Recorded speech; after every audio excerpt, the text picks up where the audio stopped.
आकाशवाणी मुंबई केंद्र सादर करीत आहे गौरी देशपांडे लिखित गोप या कादंबरीचं अभिनाट्य वाचन.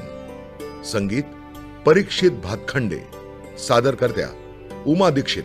आज ऐकूया गौरी देशपांडे लिखित गोप या कादंबरीच्या अभिनाट्य वाचन मालिकेचा भाग 5.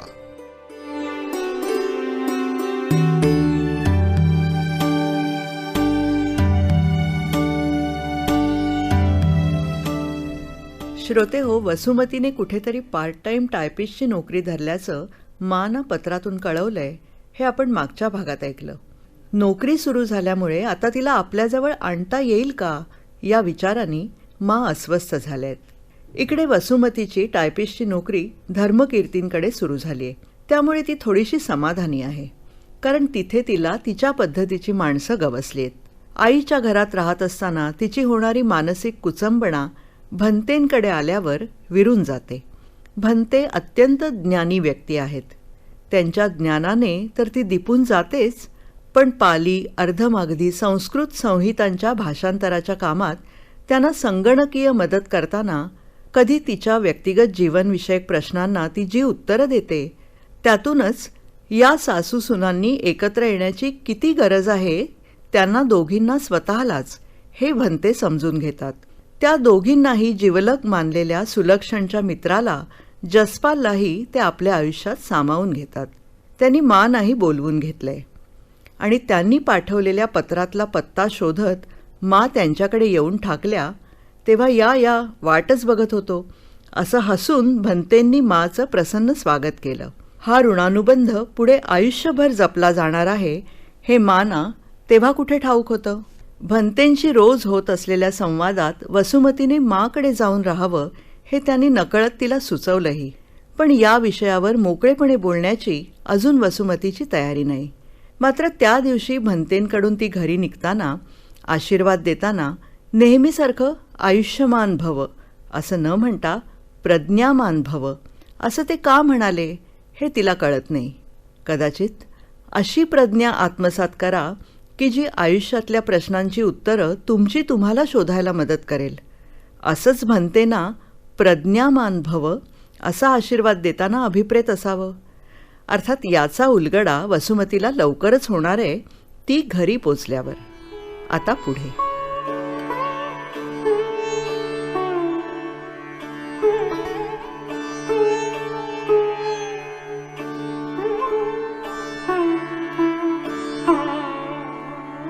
कांती रात्री सर्व मित्रांकडेच राहिला होती.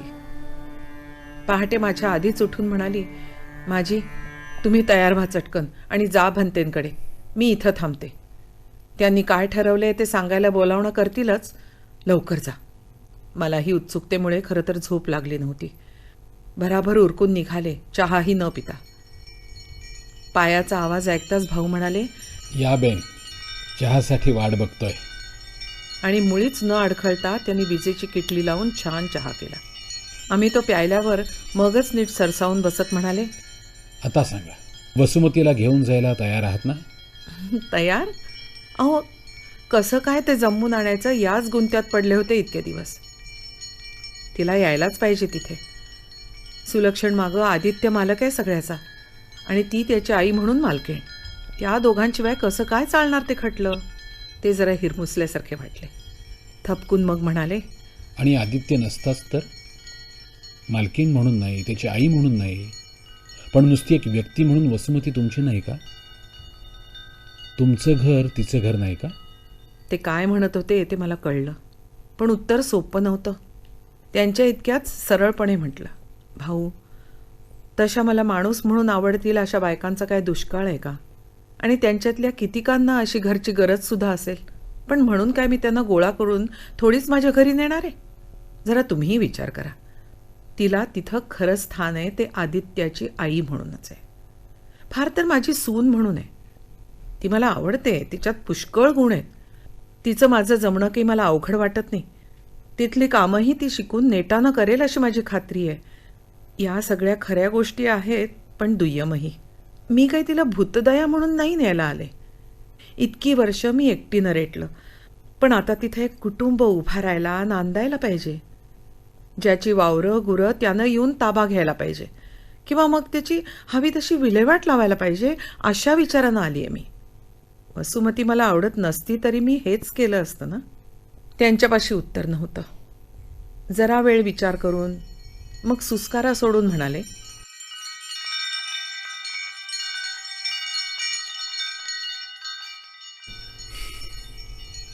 बरोबर आहे तुमचं. माझ्या धर्माची एक मोठी शिकवण मी विसरत होतो. ती काय? आपण ज्याला काही दान करतो तोच आपल्यावर खरं तर उपकार करत असतो. हे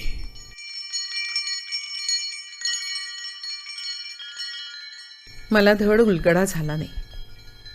वाटलं जो दान करतो तो उपकार करतो, उलटच कसं. पण तेच पुढे म्हणाले, मी आपला म्हणत होतो जरा वसुमतीचं आणि बेनचं आणि आदित्यचं जसपालचं पण भलं करावं. खरोखर मी माझंच भलं करत होतो. चुकलं की नाही? तुम्ही सरळ सांगितलं तेच बरोबर आहे. कोणी कोणाचं भलं नाही करायचं इथे. ज्यानं त्यानं आपली कर्तव्य करायची आहेत फक्त. म्हणजे सोपं आहे तर सगळं. त्यातून मग भलं निघालं तर ती कृपा, अनुग्रह, ग्रेस. हे ते गंभीरपणे म्हणाले, काहीसे खेदानं पण. अंधुकसं कळलं की ते मला पण माझं कर्तव्यच करायला सांगतायत. आणि वाटलं आपलं कर्तव्य काय ते इतकं सरळ समजतं तर कधीच कसले प्रश्न पडले नसते. इतकी वर्ष तेच नाही करत आले. पण लहान तोंडी मोठा घास घेऊन असं काही म्हटलं नाही. फक्त म्हटलं, तुमचं ऐकून वसुमती घरी आली तर मी तुमचे उपकार मानेन. मग तुम्ही भले ते माझे समजा. वचन देते की तिला मायेनं मानानं वागवीन. माझ्या मुलाची तिनं पाठराखणी केली, हातानं होईल तितकी सेवा केली. माझ्या नातवावर कसली सावली पडू दिली नाही. माझाही सतत आबच राखला. मला ती आवडत नसती तरी तिचा गौरव करायला मला इतकी कारणं पुरे होती. पण मला ती खरंच आवडते भाऊ. तुम्ही तिची चिंता नका करू. त्यानं ऐकलं ना ऐकलं मला माहीत नाही, पण सुलक्षणलाही मी हेच वचन दिलंय. तुम्ही फक्त आशीर्वाद द्या. त्याच्या बळावर आम्ही निभावून नेऊ बघा. एवढं कुटुंब मला जमवून दिलं तर ती मला जन्माची भाऊबीज म्हणा. त्यांनी डोळे मिटून घेतले. काही क्षण मला वाटलं की ते तिथं नाहीतच. पण मग एकदम ते परत आले आणि डोळे उघडून म्हणाले, घ्या तर मग बेन, तुमची आणि माझी वसुमती. आणि तिचं आदित्य आणि जसपाल, त्याला पण विसरला नाहीत ना तुम्ही? नाही हो भाऊ, तोही लेकच माझा. मग आता कांतीला बोलवून घ्या. आणि उद्या नाही पण परवा मला भेटूनच जा सगळे. कांतीला बोलवायला बाहेर पडताना माझ्या एकदम लक्षात आलं की ते दोघी न म्हणता सगळे म्हणाले होते. त्यांना कसं कळलं जसपाल येणार आहे ते? वसुमतीनं सांगितलं असेल. आता एकच गोष्ट राहिली, ती त्यांना रविवारी सांगेन.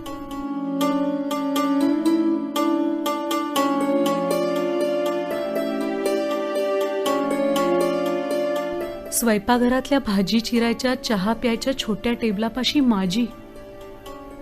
ध्यानीमनी नसता त्यांना पाहिल्यावर काही म्हणायचं सुचलंच नाही. म्हणून पिशवी खाली टाकून पटकन पुढे होऊन त्यांच्या पायाला हात लावला.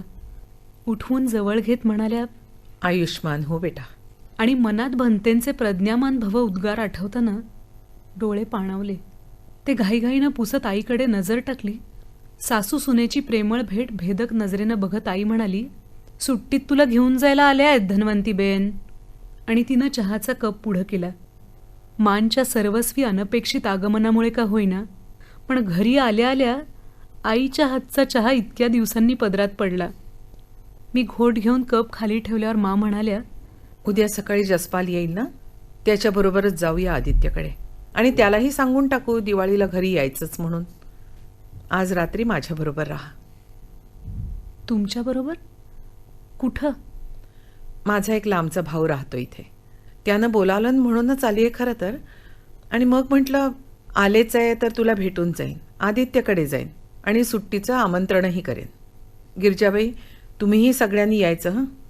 यावर्षी दिवाळी साजरी नाही व्हायची, पण मुलांना मजा येईल गावी. यावर्षी दिवाळी साजरी नाही व्हायची असं ते इतक्या सहज कशा म्हणून जातात? असं लक्कन वाटलं, तरी त्यांच्या चेहऱ्यावरून कसलाही उलगडा झाला नाही. तो नेहमीसारखा स्थिर, शांत होता. तीच नजर आईकडे वळवली. नेहमीसारखंच काही खोचक उत्तर करायला आईनं श्वास घेतलेला पाहिला आणि एकदम मध्ये पडत म्हणाले, 5 मिनिटात येतेच माझी. सुट्टीत काय करायचं ते आदित्यवर सोपवू. ओके? ओके, तू कपडे घेऊन ये. मी गिरिजाबाईंशी जरा गप्पा करते तोवर. कसली भाजी आणली आहेस? दोडकी. अगं, भाचे टाकून देतील बाई. अहो गिरिजाबाई, आमच्या आज जरा मुठभर भुईमुगाचे दाणे भरडून घालतात पोराटोरांनी खावी म्हणून. नाहीतर दोडकी कोण खाणार हो? त्यांच्याकडे क्षणभर स्तिमित होऊन बघते हे कळल्यावर त्यांनी डोळे माझ्याकडे वळवून जरासे बारीक करून आतल्या खोलीकडे कटाक्ष टाकला आणि काय ते उमजून मी उठून चटकन आत नाहीशी झाले. मला जाऊ न देण्याचं कितीही आईच्या मनात असलं तरी माननी त्याला सफाईनी शह दिला होता. त्यांच्या त्या कौशल्याला हसतच कपडे बदलून कुडता पायजमा घातला. 4 गोष्टी पिशवीत कोंबल्या आणि बाहेर आले. रीतिरिवाजांचा इतका बडेजाव करणारी आई विहिणीला उघड मोडता घालायची शक्यताच नव्हती. नुसतं जुजबी म्हणाली, नक्की कधी जाणार ते कळवून ठेव, म्हणजे कामाच्या बाईला एखाद दुसरा तास जमेल का ते बघते. आदित्यला विचारून घेतल्यावर सांगीन. असं म्हणून माजींबरोबर दरवाजाकडे जाताना आठवण होऊन म्हणाले, उद्या जसपाल आला तर त्याला फोन करून आपला पत्ता दिलाय मी. त्यांच्या एफिशियन्सीनं परत थक्क झाल्यामुळे माझे शब्द विरूनच गेले. दरवाजातून जाताना वळून पाहिलं तर आई रागारागानं दोडक्यांकडे बघत होती.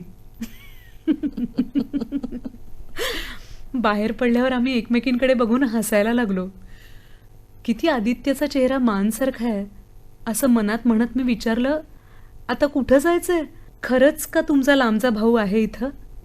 लांबचा नाही, फारच जवळचा, पण मानलेला. कोण? धर्मकीर्ती. आणि जिन्यातल्या जिन्यात पायरीवर मी एकदम गपकन खाली बसले. म्हणाले, भन्ते? वसुमती, उठून लवकर कांतीच्या घरात चल, मी सगळं सांगते. मठ्ठासारखं पुन्हा नुसतं कांती म्हणत कठड्याला धरून उठले आणि यांत्रिकपणे माजींमागून खाली जाऊन कांतीच्या दारासमोर उभी राहिले. घंटासुद्धा वाजवली नाही तरी कांतीनं चटकन दार उघडून आम्हाला आत घेतलं. सामाना विरहित असलेल्या तिच्या घरात सतरंजीवर बसल्यावर माजींनी पर्समधून एक पत्र काढून हातात दिलं. आत्ताच्या संपूर्ण गोंधळलेल्या चक्रावलेल्या मनस्थितीतही जनहिताचं वेडवाकडं अक्षर बघून हसायला आलंच. पण वेडवाकडं असलं तरी अक्षर स्पष्ट होतं. वाचलं, धनवंती बेन यांना त्यांचा बंधू धर्मकीर्ती याचे नमस्कार. पत्र वाचल्यावर मनात अपूर्व कोलाहल माजला.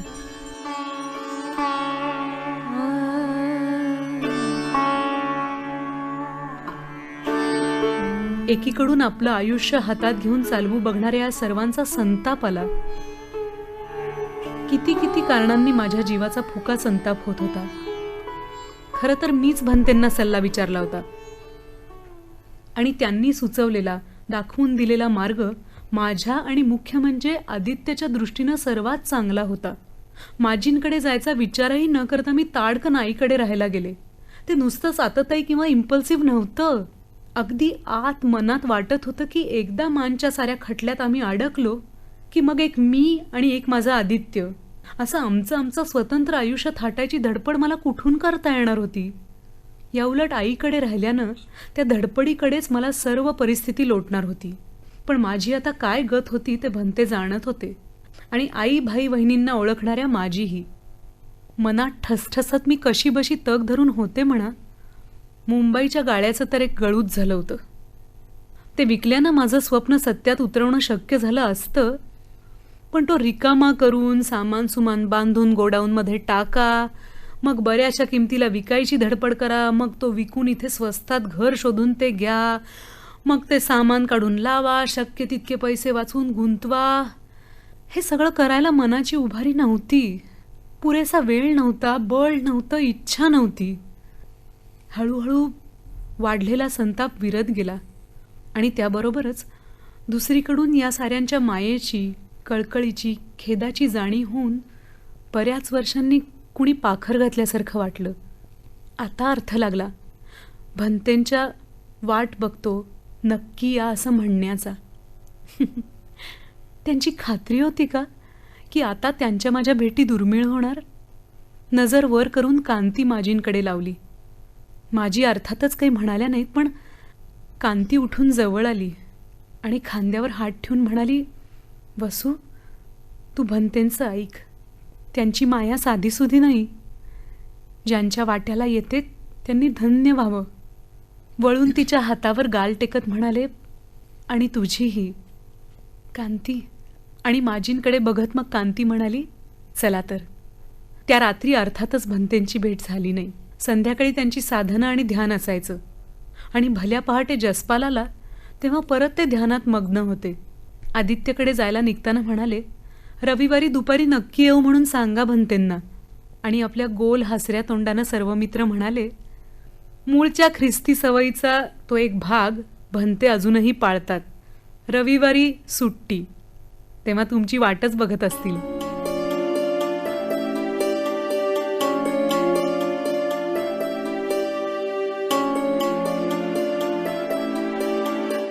तिघांनाही एकदम पाहून आदित्यच्या आनंदाला नुसतं भरतं आलं आणि सुट्टीत माजींकडे राहायचं हे ऐकून तर तो उड्याच मारायला लागला. तो आनंद जरा खेदानच नोंदून घेतला आणि अखेर परतताना मी माजींना म्हणाले, मग येऊ म्हणता तुमच्याकडे राहायला? आणि त्या म्हणाल्या, ये बेटा, तेवढाच मला आधार. आणि शेजारी बसून मुकाट गाडी चालवणाऱ्या जसपालशी त्यांची चटकन नजरानजर झाली. ती मागे बसलेली असूनही माझ्या ध्यानात आल्या वाचून राहिली नाही. आल्या आल्या वाकून तिघांनी पटापट त्यांना नमस्कार केला तेव्हा हसत भंते म्हणाले, बापरे, एकदम 3 आशीर्वाद. आता तिघांना मिळून एकच देतो. एकमेकांना धरून आनंदानं राहा. आणि जसपालला कॉफी करायला आत पिटाळून ते माजींना म्हणाले, माझं मराठी वाचायपुरतं ठीक असलं तरी बोलायला जेमतेमच आहे, हे तुम्ही पाहिलंच आहे. तेव्हा वसुमती आणि मी इंग्रजीत बोललो तर चालेल ना? तेवढं कामापुरतं इंग्रजी मला समजतं. तुम्ही बोला. टेनिसची मॅच बघावी तशी या तोंडाकडून त्या तोंडाकडे मी चेहरा वळवत होते, म्हणायला काही न सुचून. तेच मला म्हणाले, तुला काही आज्ञा करायचा हक्क मी माझ्याकडे घेतलाय, चालेल ना? नाही चालणार असं म्हणण्यात अर्थ तरी आहे का?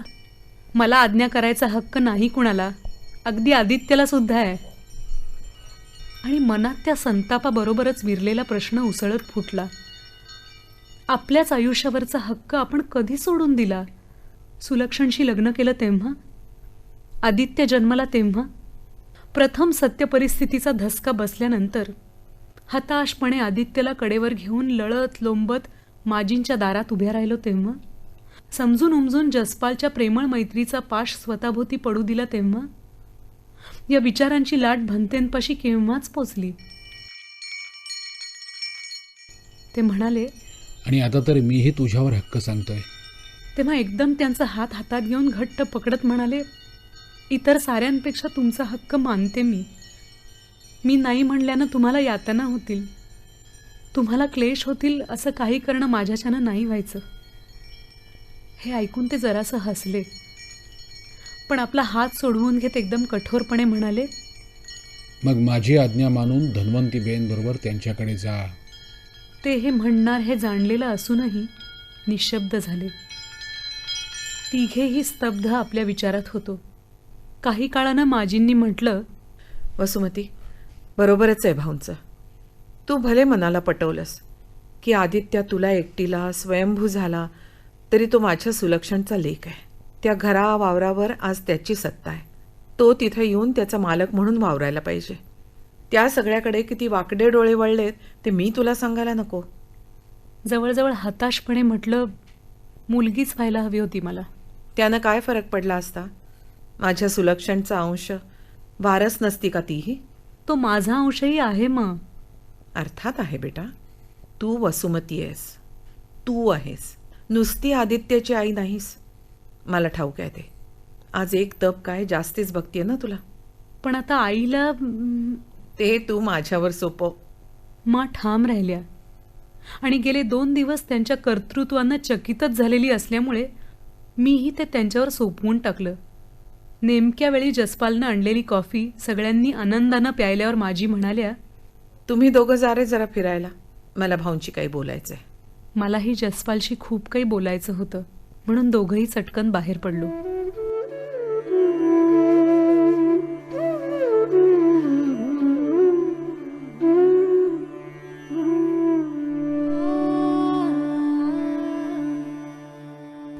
भाऊंच्या मदतीनं सारा घाट जमून आणला खरा, आणि करकर वाजलेले ऐकायला येतील इतके दात आवळून का होईना, पण वसुमती तयार झाली. आदित्यचा काल हातभार लागला होता आणि जसपाल मला सामील होता हे एव्हाना जाणलं होतं. पण हे अर्धच काम झालं होतं. आता उरलेल्या अर्ध्यातही भाऊंना ओढून घ्यायचं एकदम सुचलं. त्यांना भेटायच्या आधीच त्या कुणाच्या चिताडलेल्या अक्षरातून त्यांचा सूर माझ्यापर्यंत पोचला होता, आणि भेटल्यावर तर खात्री पटली होती की हाच माझा भैया पुन्हा आलाय माझी काळजी व्हायला.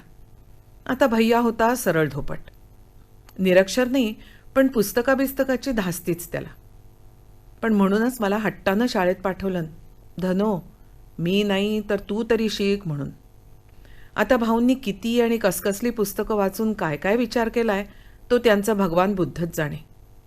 पण खरे तर ते भैयाच आहेत, सरळ आणि स्पष्ट. अगदी परक्यांनी सुद्धा त्यांचं म्हणणं मानलं नाही तरी ऐकून घ्यावं. आता वसुमतीनं त्यांना मानलंय म्हटल्यावर तर त्यांच्यावर ही आणखी एक जबाबदारी टाकायला हुरूपच आला. चिंतेचं आणि एक ओझं उतरल्यासारखं झालं. पोरांना बाहेर हकलल्यावर त्यांना म्हटलं, आणखी एक सांगायचंय भाऊ, आणि तुमची आणखी मदतही हवी आहे. सांगून टाका बहीण, आता सरसावलोच आहे ना तुमच्या मदतीला. वसुमतीला ठाऊक नाही, पण मला आणखी एक मुलगा आहे. मी काय सांगणार अशा कुतूहलानं विलग झालेले त्यांचे ओठ एकदम विस्फारलेच, आणि एकदम उंच झालेल्या आवाजात ते उद्गारले, काय? पोटचा नव्हे, पण पोटच्या इतका काय असा प्यारा. त्याचं नाव आहे आनंदा. वा, काय सुंदर नाव. भगवान बुद्धांचा प्यारा साधा सिधा आनंदा. तसाच आहे माझा, सरळ भाबडा. त्या लेकरा इतका आनंद कुणी दिला नसेल मला. पण भाऊ, त्याचं आणि वसुमतीचं पटण्याची मला काही शक्यता दिसत नाही. तसा तो जगभर भटकत असतो, तेव्हा त्यांची भेट काही वरचेवर होणार नाही, पण जेव्हा केव्हा होईल तेव्हा ठिणग्या पेटणार, आणि त्या तशा पेटलेल्या मला सहन व्हायच्या नाहीत. माझा एक मुलगा गमावला तेव्हापासून दुसऱ्यावर सारा जीव टाकू नये, आणि माझ्या आदित्यावर भीती वाटते. वसुमती आनंदाशी भांडून निघून गेली तर. म्हटलं की आनंदा प्रेमळ सरळ आहे, पण तिच्यासारखी बाई त्याला उमजायची वळायची नाही. आणि वसुमतीच्या तर कक्षेतही कधी त्याच्यासारखा कोणी आला नसेल. आधीच सुलक्षणच्या मृत्यूनं हळवा झालाय तो. हिला बघताच म्हणेल, हिला जमलं कसं नाही माझ्या दादांना वाचवायचं. आणि त्याच्या बोलण्यात तसं काही उमटलं तर ताडकन उडवून हकलून देईल ती त्याला. तिला जवळ करून त्याला दूर करणं मला जमायचं नाही. तसंच तिला, आदित्याला आनंदासाठी दूर करणंही नाही. त्याही कुचंबडे इतके दिवस काढले.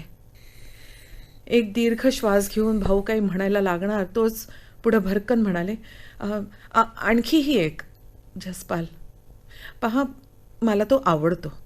सतत सुलक्षणची पाठराखण केली आहे त्यांनी. सुलक्षणनं मना केलं तरी त्याच्या अखेरच्या दिवसात स्वतः मला मुंबईला आणलं. उद्या वसुमतीनं त्याच्याशी लग्न केलं तरी माझी त्याला ना नाही. बरं, आदित्यावर लक्ष आहे, प्रेम आहे त्याचं, पण आनंदाला तोही सहन व्हायचा नाही. त्याच्या दादांच्या बायकोनं दुसऱ्या कुणाकडे वळावं ही बेमानी ठरेल त्याच्या लेखी. हे ऐकल्यावर काही वेळ विचार करत भाऊ डोळे मिटून बसले, आणि त्यांच्याकडे बघत मीही. सापडेलच त्यांना मार्ग अशा विश्वासानं. मिटल्या डोळ्यांनीच मग म्हणाले, धन्वंतीबेन, तुम्ही काळजी करू नका. तुम्हाला तुमचा आनंदा प्यारा आहे, तशीच मला माझी वसुमती. मी तिचीच काय, पण जसपालची सुद्धा गॅरंटी देतो की त्यांचं सगळ्यांशी पटेलच पटेल. त्या तिघांचंही सुलक्षणवर, आदित्यावर, तुमच्यावर प्रेम आहे ना, मग चिंता कसली करता. पुन्हा पूर्वीचाच आशीर्वाद बदवतो. एकमेकांना धरून आनंदानं राहा. त्यांच्या खात्रीनं थोडी खुशालले, थोडी सैलावले. आणि मुद्द्यावर येत म्हणाले, मग भाऊ, आता माझं आणखीही एक काम करा. माझ्या आनंदाला पत्र टाका, समजावून सांगा. तेव्हा हसून मान डोलवत ते म्हणाले, हो तर काय, सुरुवात मीच केली तेव्हा आता तडीच न्यायला पाहिजे. द्या पत्ता. पण पत्ता सांगितल्यावर त्यांचे ओठच नाही तर अंध डोळेही आपसूक विस्फारले आणि त्यांच्या तोंडून माय गॉड असं नकळतच बाहेर पडलं.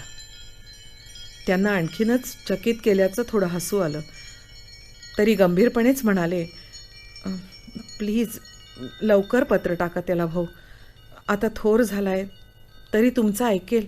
म्हणावं काहीतरी खटपट करून आईकडे ये. 1-2 वर्षांसाठी तरी ये. तुझ्या दादांचा लेक, त्याची आई, त्याचा होणारा बाप साऱ्यांची ओळख करून घे.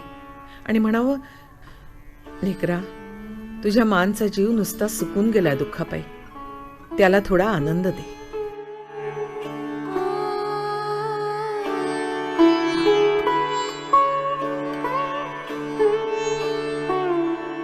विहारातून बाहेर पडून फुटेल त्या रस्त्यानं जाताना जसपालला म्हणाले, जाते तर मी माजींकडे.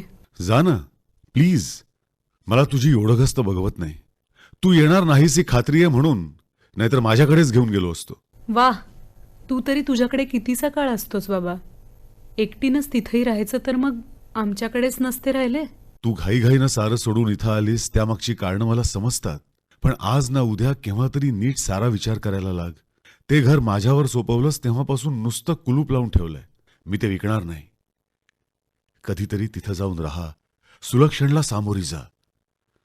तुला मी त्याच्याबरोबर प्रथम पाहिली तेव्हा जशी त्याच्या प्रेमानं भरलेली होतीस तशी तुला पुन्हा पाहिली की मगच ते दार बंद करता येईल, आत्ता नाही. हे ऐकून बराच वेळ गप्प पावलामागून पावलं टाकत राहिले आणि मग खाली बघत अडखळल्यासारखं विचारलं, आणि आणि आपण जसपाल? तोही जरा वेळ गप्पच राहिला आणि बोलला तेव्हा त्याचा स्वर कठोर उमटला. तो जराही न मृदावता म्हणाला, सुलक्षण, आदित्य, माझी, भंते सारे जण जर त्या आपणमध्ये नसलो तर मग काही अर्थ नाही त्यात. इतका वेळ धरलेला त्याचा हात पटकन सोडून रस्त्यातच उभं राहून त्याच्याकडे बघत विचारलं, तू आणि मी हे आपण नाही? आणि सरळ नजरेला नजर भिडवत तो उत्तरला, नाही.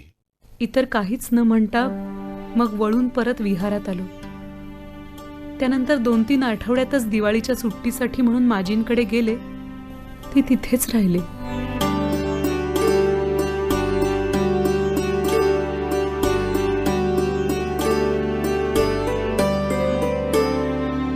श्रोते हो, आत्ताच आपण ऐकत होतात गौरी देशपांडे लिखित गोप या कादंबरीच्या अभिनाट्य वाचन मालिकेचा भाग 5वा. संगीत परीक्षित भातखंडे. यातील भूमिका आणि कलावंत: वसुमतीच्या भूमिकेत सोनाली कुलकर्णी, भंते विघ्नेश जोशी, जसपाल तुषार दळवी, आदित्य मोहित गोखले आणि माच्या भूमिकेत रोहिणी हट्टंगडी. निर्मिती सहाय्य वैभवी झरेकर. सादरकर्त्या उमा दीक्षित. ही आकाशवाणीच्या मुंबई केंद्राची निर्मिती होती.